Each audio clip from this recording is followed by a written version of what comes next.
Welcome back to Grow Joyfully. Well, another Monday is here, the very last day of March.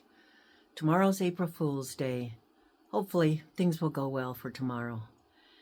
I'm in the greenhouse already. I was able to come out here with my daughter, and she had to go to work. So now I am rearranging plants and trying to move things around and make more room to put more seedling. The first thing I wanted to go over today was when you forget to water a plant and it looks like it's pretty much dead.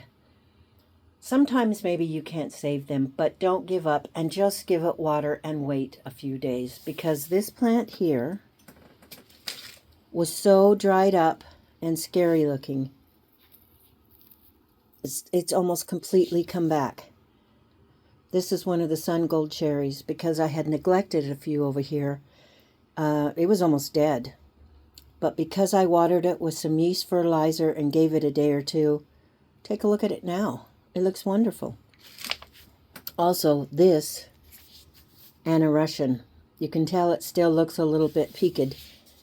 Some of the leaves did die, so you just take out those parts. And I've watered it with some of the yeast fertilizer, and it's coming back. Also the same with this Anna Russian. Poor Anna Russians have been neglected. They are a big red heart-shaped paste tomato, and they're very lovely. They're very similar to the oxheart, but they're very prolific. They're an indeterminate variety, and as I said before, they're a paste tomato. Not too many seeds or juice, and very good for making sauce. So it's a little purpley, little scorched looking still, but I'm going to give it some more water and just wait till it snaps back. So that's the first thing I wanted to cover today.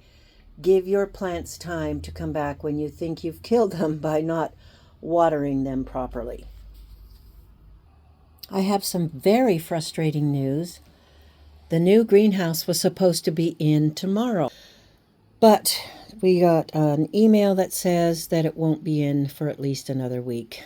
It's delayed in the mail. So this could go on forever. This could get pretty frustrating. So I am going to have to get creative. As you can see, everything is full. I have plants everywhere. My daughter cleared off this shelf over here this morning. So now we have room for 2 more trays, but they're already full. Yeah, so these shelves are full here.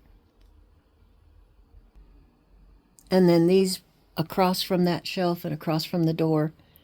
Look at these zucchini. Yes, I am getting behind. Today I'm going to go visit my friend, and then I'm going to go to the dollar store and get some more solo cups. I'm pretty stocked up right now on that wonderful potting mix and vermiculite. And of course, I have lots of yeast in the house to make the yeast fertilizer. I bought a new bag of the Garden Tone organic all-purpose fertilizer. So it's just a matter of finding space to put them. And I'm going to have to be able to do that for at least another week and a half or so. So that's when we get creative. In the past, I have cleaned out down here, and even though it's cold up against the exterior wall, I have put some plants that were either brassicas or some that were older and more established, such as these tomato plants here. So stay tuned to see how and where I stash more of my plants, but I'm still potting up madly and trying to keep current in the greenhouse, but I am horribly behind. But that's okay, isn't it? I'm enjoying it. I'm loving my greenhouse. And it is another overcast, lovely day. It rained a good deal all night, which is good for the ground, the bushes, the trees, on and on. Not so good for me, but that's okay. We will deal. So, I've got some habaneras. Look how big they are. My little babies. So I'm going to take these and get them potted up so they have room to spread out and grow. So that's the next order of business. I had told you in an earlier video that the yellow ox hearts did not germinate at all, but I did get one cup that 4 of them germinated. Now this seed was saved from last year, so I'm not really sure what the holdup was. But nonetheless, we've got 4 about this size, so that's really good. I don't know if I mentioned this before. I probably did. We are learning how to propagate. This is an ivory halo dogwood, and we took 3 cuttings and we've put them in a planting medium of vermiculite. You just keep it a little bit moist. You don't have to keep it damp. And my daughter, who has a horticulture degree, is helping us learn how to cut them, when to cut them, and how to propagate them. So that'll save a little bit of money when we want to plant out more. So that's an exciting new venture that my husband and I are embarking on. And as you can see, it has new growth and new life already. So that's a very good sign. We finally have some bell peppers coming up. I had to replant them because I just didn't have anything. And as you can see, we have some fungus gnats. I'm going to sprinkle a little bit of the cinnamon on the soil and try very hard not to get it on the leaves of the plants. I don't think it'll hurt it, but it did make my other ones just look brown, and I didn't like the look of that. I have to get outside and clean out my main garden beds because I have things like this that are going to be right ready to go as soon as the frost is over. I'm going to have to pot these up and try to keep them going. This is cilantro. Look how well they're doing already. And this is the early jalapeno, and they're getting so crowded in there. They're going to go to the top of the list for being transplanted. On the 20th of March, I planted these Burpee pickler cucumbers, and look how well they're doing already. And I did an Armenian light cucumber. Like I said before on one of my videos, I learned about these from Jess at Roots and Refuge Farm. And she said that they're more of a melon, technically. But they are used pretty much like a cucumber because they smell and taste like one. But they're really long and they're delicious. They're not great for pickling with, but they're definitely great to grow for eating. And these are the same things, Armenian lights. There's Armenian lights and darks. And then I think I tried somewhere to plant a yard-long cucumber, so we'll see if that works. I need to pot up the pineapple. If you look right here, I'm already way far behind, so I'd better get going. I think I might try to save time right now by putting all of these, or at least half of them, these are the early jalapenos, just in a bigger pot so I can get to all these little cups that I need to and pot them up and get them more room for their roots to expand. So that's the idea I am playing with right now. I've got fertilizer in there, vermiculite potting soil, and I watered it with some yeast fertilizer. I'll move the tag. And I didn't put any more soil in because I wanted to see. All you have to do is go like this to your cup, put it upside down so you can get it out. So if you'll see here, look at all the root system. So instead of disturbing the root system too much, I'm just going to make a well, tickle the bottom a little bit and loosen up those roots and get them stuck in here and give them a little bit of room to spread out. I think I'm just going to go through and do that with a lot of these cups until I can get to them individually. I need to go buy more solo cups anyway. There you go. Now they have more room for their little roots to spread out. It's in a gallon size pot instead of a solo cup size. I was able to get 4 of the gallon pots potted up. And I think that maybe it might be a good method for now, especially while I'm waiting for the other greenhouse and I'm short of room. But I think it will help the little tomato seedlings here that do not look so good, especially these poor pink brandywine. I love pink brandywine tomatoes, and I really want them to do well.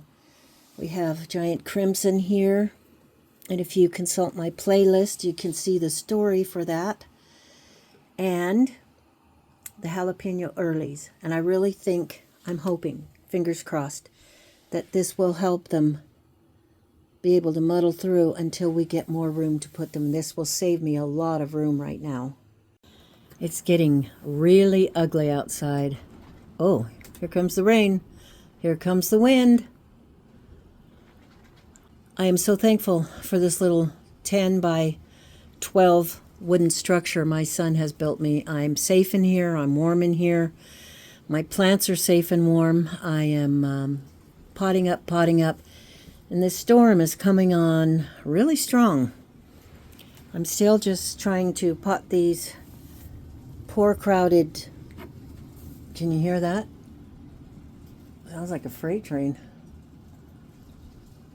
We've never had tornadoes here, knock on wood, because of the mountains that surround us. So let's keep it that way. We have gotten some pretty strong winds, though. And I know up at my home, where I grew up in the mountains, in different places down here, we'll get what they call a microburst. And those are pretty destructive and scary too. So anyway, back to work we go. I just thought I'd let you hear. I don't know if you can even pick it up. Probably can't even hear the wind. I'll show you the trees outside. They are blowing back and forth. Okay, that's a little scary. Maybe I should go in the house? Nah, I'm made of sterner stuff. I will just stay out here and work, and then I'm going to go see my friend and take her to the store. We'll have lunch, and we'll spend some time together. Then I'll come back home and hope the weather's better, that this is blown over by then. Okay. Take courage, my dear. Time to keep working on potting up. My brother that lives up in the mountains where I grew up says they had snow again. It's not unusual. It happens. We can have snow into May. You know, not really serious stick-on-the-ground snow, but just a lot of snow to make things muddy and messy. And I think I'm going to have Lucy come in because it's a little too wet. Look who I have in here with me. Storms really do scare her. Hopefully she won't destroy everything. Lucy, are you okay? Yeah, it makes her nervous. Take a look out there. Now we have sleet. That's why you don't plant anything outside here that's not very, very sturdy. The peas can handle it. They're not even up yet. Wow, this is different. Different weather. Look over here. You can see the sleet hitting the window.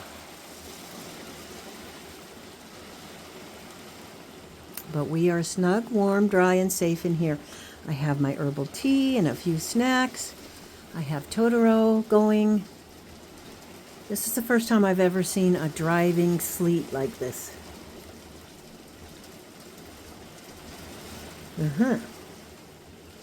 Okay, well, a little bit unnerving, but back to work. Well, Lucy is right here. If she could, she'd be on my lap. I know. It's so scary, huh? It's okay. I got you. I got you. Yeah, it's a scary storm, huh? It's starting to stick out there. I just called my husband. He's probably at least 15, 17 minutes away at his office. And they're standing there at the window watching this craziness. Very weird weather we're having. I wonder if it could have anything to do with chemtrails and all sorts of different things that have been put up in our skies. Look at my planting buddy.